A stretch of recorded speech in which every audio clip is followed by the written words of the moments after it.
That was funny.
I learned that when friends reach out to you, you better get back to them quick because I missed a phone call from John. He left a message on my answering machine, and I was at a period where I really didn't want to talk to him because he was being so uncompliant with what his wife wanted and with what we wanted. And so I let a day go by, and that day may have cost him his life. And I let a day go by before responding, and it was too late by the time I'd heard the message.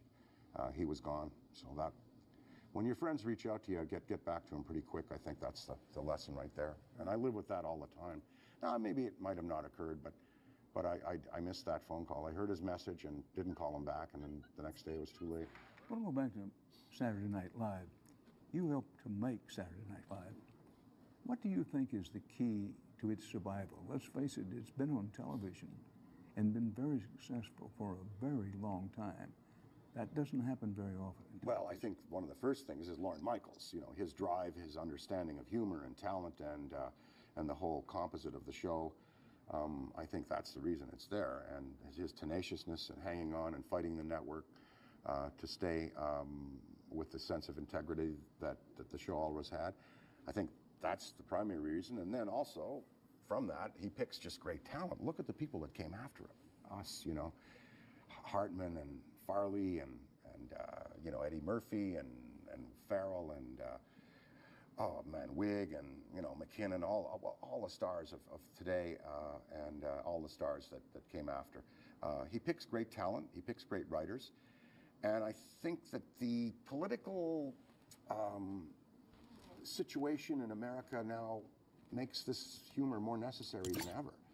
And his, you know, his choice of the material to treat the political arena is also outstanding. The way he has got Alec there doing Trump, and the way he had Jim Downey writing all of those pieces in the Bush years, and the people that he hires to parody the politicians. And we never, on Saturday Night Live, never took one side or the other. We just presented a parody of what the world is seeing. So it's not like they're like Jim Downey, who wrote some of the great material about Bush.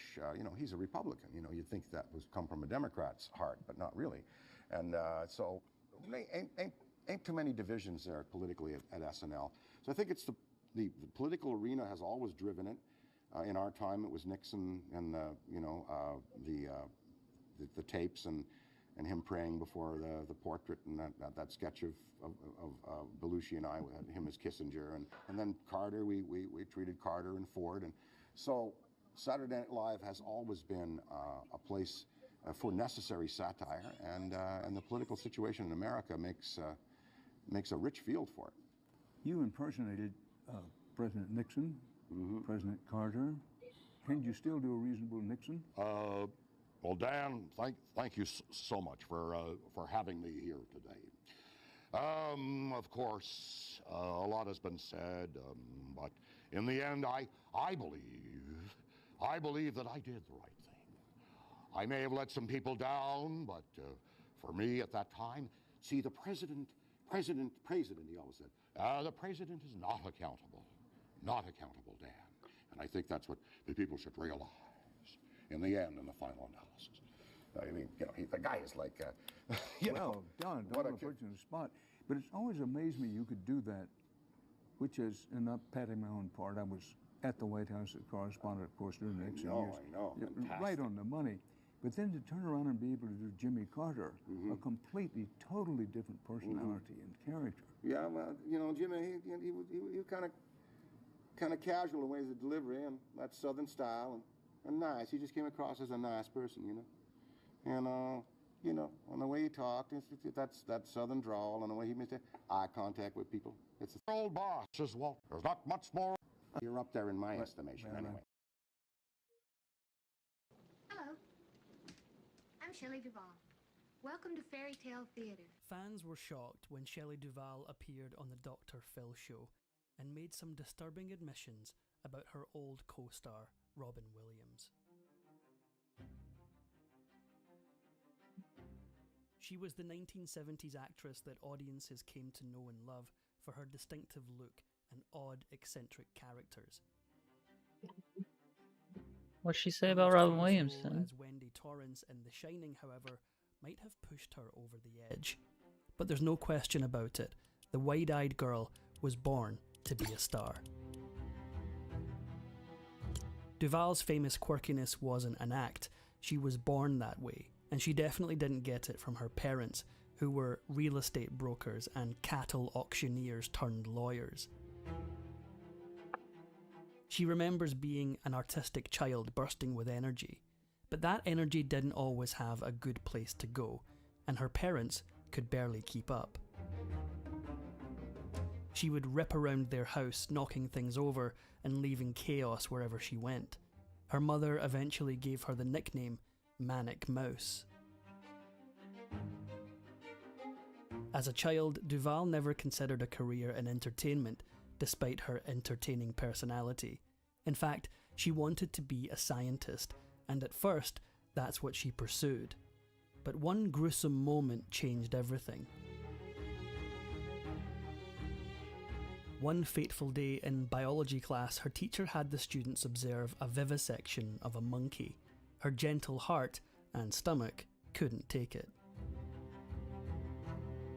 Once she decided that science wasn't for her, she went on to study nutrition and diet therapy at South Texas Junior College. She then found a job selling cosmetics at a department store and put her distinctive looks to work